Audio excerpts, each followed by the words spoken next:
जय गुरु जी। शुक्राना गुरु जी। सारी संगत को जय गुरु जी। संगत जी, आपको पता है, हमें कभी भी गुरु जी से ज़िद नहीं करनी चाहिए कि गुरु जी हमें इसी रूप में दर्शन दीजिए, क्योंकि गुरु जी हर संगत को अलग अलग रूप में दर्शन देते हैं। और हम क्या करते हैं, मैंने इस वीडियो के एंड में बताया है कि हमें क्या नहीं करना चाहिए, तो ये सत्संग पूरा ज़रूर सुनिएगा। और आंटी जी ने भी बहुत अच्छे से बताया है कि गुरु जी ने उनको कैसे दर्शन दिए और अपनी प्रेजेंस कैसे फील कराई, तो ये सत्संग पूरा ज़रूर सुनिएगा। तो चलिए आंटी जी का सत्संग सुनाती हूँ। और आंटी जी ने इस सत्संग में एक बहुत अच्छी बात भी बताई है, उस बात को ज़रूर सुनिएगा और उस बात को ज़रूर समझिएगा। तो चलिए आंटी जी का सत्संग सुनाती हूँ। संगत जी, गुरुपा सबकी हर तरह से मदद करते हैं, चाहे वे खुद ना आए, पर वे किसी न किसी को किसी भी रूप में भेज देते हैं अपनी संगत के कष्टों को दूर करने के लिए। गुरुपा बहुत महान है।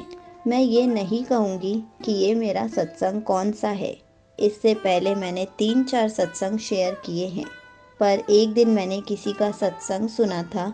वह आंटी जी बोल रही थी, गुरुपा तो सत्संग की बारिश कर देते हैं, तो हमने सत्संग को क्यों काउंट करना है।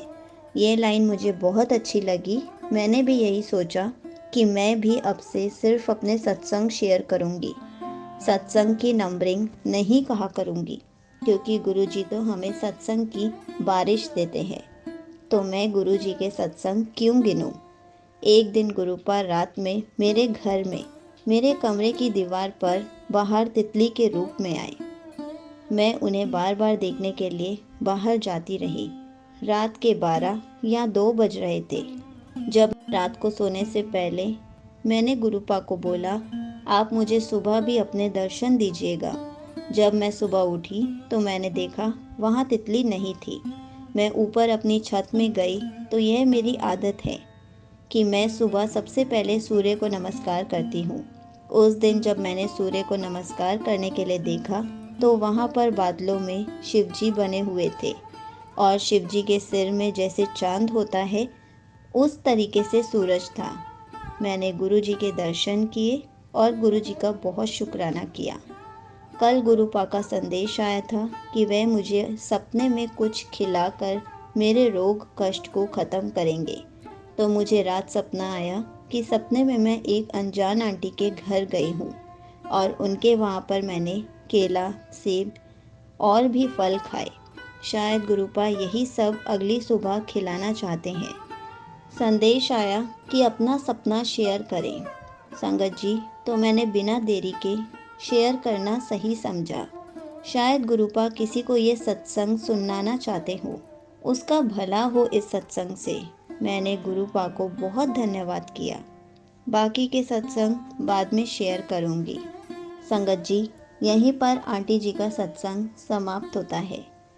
संगत जी, ये बात बिल्कुल सच है। जब भी हम गुरु जी से अरदास करते हैं कि हमें आपके दर्शन चाहिए, आप हमें ये दर्शन दोबारा ज़रूर देना, तो गुरु जी उस बात को ज़रूर पूरा करते हैं, क्योंकि हम भी इतने नादान हैं कि अगर गुरुजी हमें दर्शन नहीं देते तो हम मुंह बना लेते हैं। और हम जब कोई सत्संग सुनते हैं कि गुरुजी ने हमें इस रूप में दर्शन दिए, तो हमारे मन में भी इच्छा हो जाती है कि गुरुजी हमें भी इसी रूप में दर्शन दे दीजिए। लेकिन संगत जी, गुरुजी हमेशा सारी संगत को अलग अलग रूप में ही दर्शन देते हैं। हम जो सुनते हैं, हम जो इच्छा करते हैं, हम उसके पीछे पड़ जाते हैं, लेकिन उस पीछे पड़ने के चक्कर में हम ये भूल जाते हैं कि गुरुजी हमें किसी और रूप में दर्शन दे रहे होंगे और हम नादान होकर उसको समझ ही नहीं पाते। इसलिए हमें हमेशा कोशिश करनी चाहिए कि गुरुजी हमें जिस भी रूप में दर्शन दे रहे हैं, हमें उस रूप को समझना चाहिए। हमें एक जिद को पकड़कर नहीं रहना चाहिए, क्योंकि गुरुजी सारी संगत के साथ ही रहते हैं, हर संगत के पल पल साथ रहते हैं, उनके अंग संग रहते हैं। इसलिए गुरुजी आपको जिस भी रूप में दर्शन दें, आप उन दर्शन को पहचानने की कोशिश कीजिए। जय गुरु जी। शुक्राना गुरु जी।